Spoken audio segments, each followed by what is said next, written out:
Welcome back. We are discussing about the wastewater treatment, and in this video, we'll be talking about the septic tank and the soak pit or absorption trenches we provide after the septic tank for disposal of effluents from the septic tank.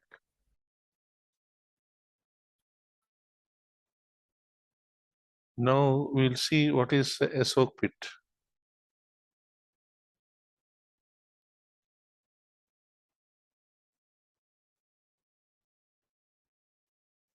A soak pit is used to disperse the waste liquid from a septic tank because we cannot directly discharge the liquid effluent coming out from the septic tank because it's devoid of oxygen, high DO demanding. You cannot directly use in the surface water streams. It should be dispersed into the subsoil systems.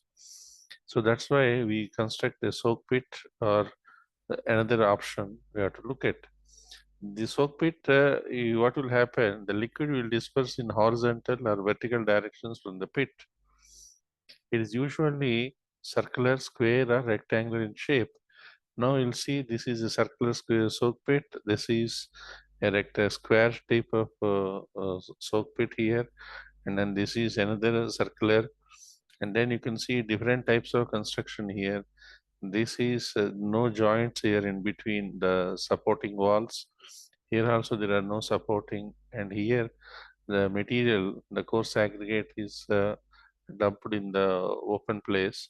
So when you pour the sewage here, then ultimately what will happen is because of the openings we created, the dry joints we created in the soak pit, it will try to disperse into the subsoil either in the horizontal direction or in the vertical direction if the bottom is not lined.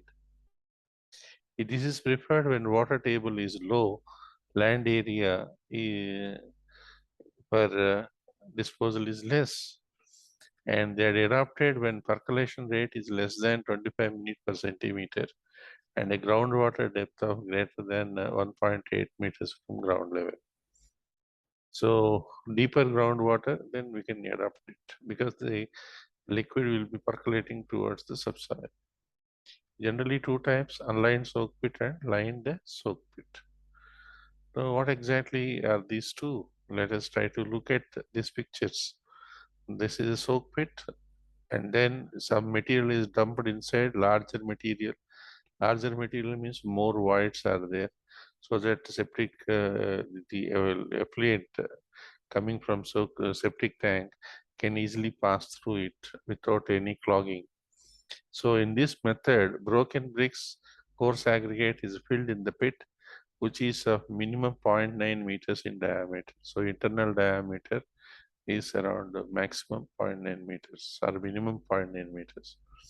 The liquid is allowed in the pit for at least 30 centimeters below the top level.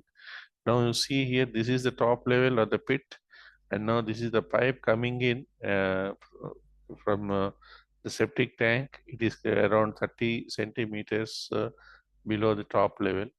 So now it is entering, and then the liquid is now dropped inside the soak pit. Upper half, upper half of the side walls of the pit are made of masonry dry joints, and bottom half with coarse sand 30 centimeter thick.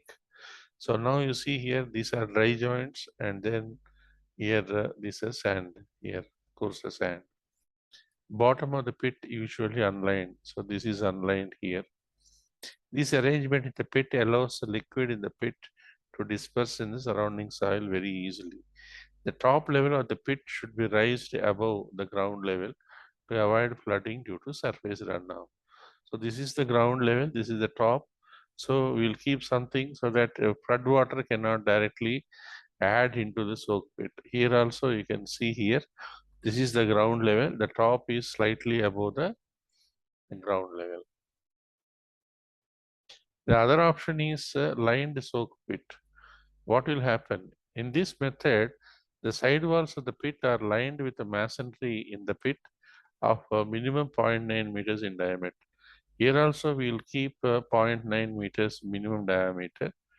And now here also you see here the inlet from The septic tank effluent is coming down around 30 centimeters below the top level. It's not directly coming at the top, but some distance, some depth is there from the top level of the soak pit. The top one-third portion of side walls are lined with cement plaster. Now this is, you see, this is one-third. That means here cement plasters are there. Cement plasters are there. Now the entry of the pipe is coming below that cement plaster. The outer portion of remaining two-third length of the side walls are filled with a coarse aggregate, while the brickwork should be made with dry joints. Here the brickwork is made dry, and outer we are keeping some coarse aggregate. So what will happen is the top layer, there's no horizontal movement because of cement plaster. There's no horizontal movement of the effluent from the soak pit. But when it comes to the bottom two-third portion, what will happen? Because the dry joints which are provided here, the liquid can easily pass through the wall, and then here coarse aggregate is there, then more voids are there, so quickly it can go into the subsoil in the horizontal direction. The bottom of the pit is properly lined. Here when you properly line it, there is an only way that liquid can move in the horizontal direction in the bottom two-thirds depth of the soak pit. The liquid from the septic tank enters at one-third depth into the pit and gets filled. It escapes to the dry joints in the wall and the voids the coarse aggregate. Top level should be raised. You can see here, top level should be raised slightly above. Here in this model, the picture, what I'm showing here. So here you can see there are two layers of the well you can keep here. Cement rings you are keeping here, number of cement rings. You can see these two rings are having plastered, jointed here. So you can assume that this is nothing but the plastered one-third portion, plastered one-third portion. And after that dry joints, you can see there is no plastering here in the bottom portions. And then later on, they may be lining on the bottom also. So here the liquid will only pass through the open joints and surrounding the coarse aggregate or the larger material with higher voids into the subsoil. The other option other than soak pit for disposal of the septic tank effluent is the dispersion trenches. Dispersion trenches are nothing but they are trenches where water can easily percolate into the subsoil. So they are arranged in parallel and then having some spaces between them. Usually they are long and narrow and shallow depth. So now you can see the cross section of this particular dispersion trench. This is the topsoil, and then you're having sand here, and then the pipe where carrying the sewage water, the septic tank water in the dispersion trench is coming down in the coarse aggregate here. There are perforated pipes or perforated tile drains. So now, because while traveling in this long length, long length here, traveling the long length, so this liquid passing through these perforated pipes or drains, they'll start percolating into the near the surrounding aggregate. Here voids are more so that water can quickly disperse into the subsoil. So now you see here the details are given now. The trenches are narrow or shallow trenches about 0.5 to 1 meter deep. So this is the trench 0.5 to 1 meter deep and 0.3 to 1 meter width. So this is the width of the trench. This is the width of the trench and excavated to a slight gradient of 0.25%. So along the length we are having a sloping towards longitudinal direction. Open jointed earthenware or concrete pipes of 70 to 100 mm diameter are laid in the trenches over a bed of 15 to 25 centimeter crushed gravel or crushed stone. So this is around 70 to 100 mm diameter open jointed pipes are open jointed earthenware or concrete pipes. They are laid over a bed of 15 to 25 centimeter crushed gravel or crushed stone.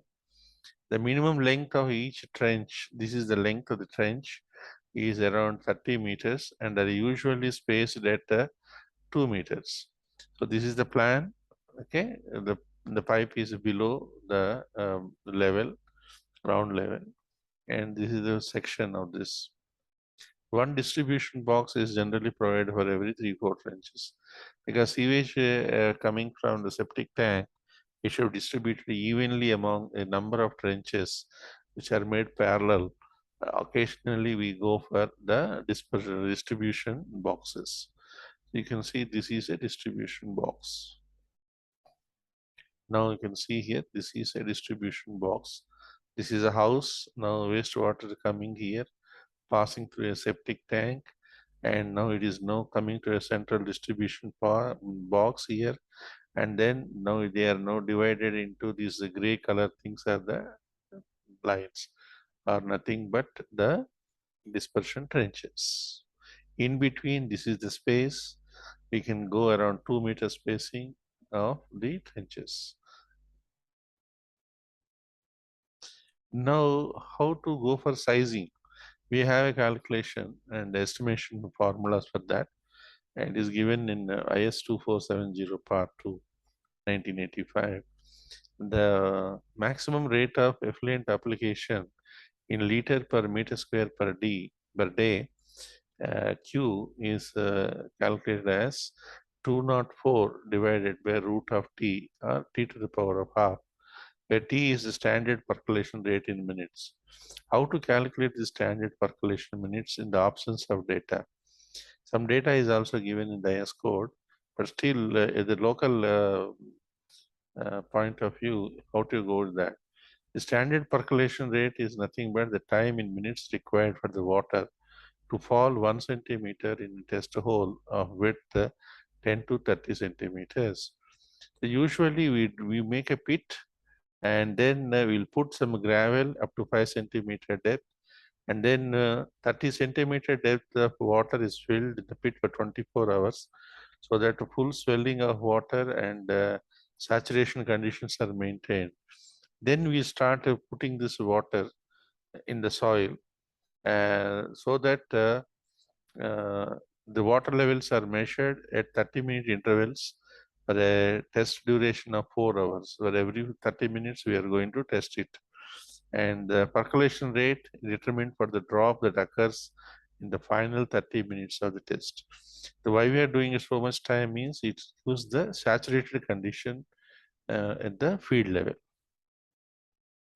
We are doing all this exercise to make the soil saturated, so that whatever the water comes to here now, that is nothing but the actual soil. Saturation condition means nothing but the flooding of the water through natural rain. Calculate the sizing of absorption trenches for a percolation rate of 5 minutes. Assume sewage flow of 15,000 liters per day.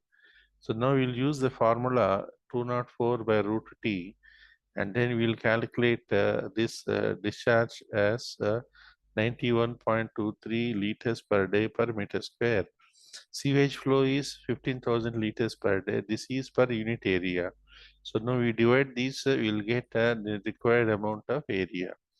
15,000 divided by 91.23, 165 meters square. Now let us assume the dimensions of the trench, 1 meter and the length of 30 meters here. So number of trenches required is equal to 165 meters square divided by length and width of the trench. We are getting approximately 6 trenches. Provide a space of 2 meters between the trenches. So what you are going to get here, is a total spacing will be 1 meter width and 2 meter spacing, and therefore total land area required is 3 meters spacing and 30 meters length and 6 meters of number of trenches. So therefore we are going to keep the trenches like this. So this is your L and this is your B. So like this, we provide 6 numbers. So we'll put 2 distribution boxes, 3 trenches, three, 3 trenches and 1 distribution box, so that the liquid is uniformly spread. So therefore, this is equal to 2 numbers of distribution boxes you can provide. Okay, this is a simple calculation how to go for sizing of absorption trenches in the field, provided we have the percolation rate at the site. So it can be experimentally determined or taken from the code book, IS code book. Thank you.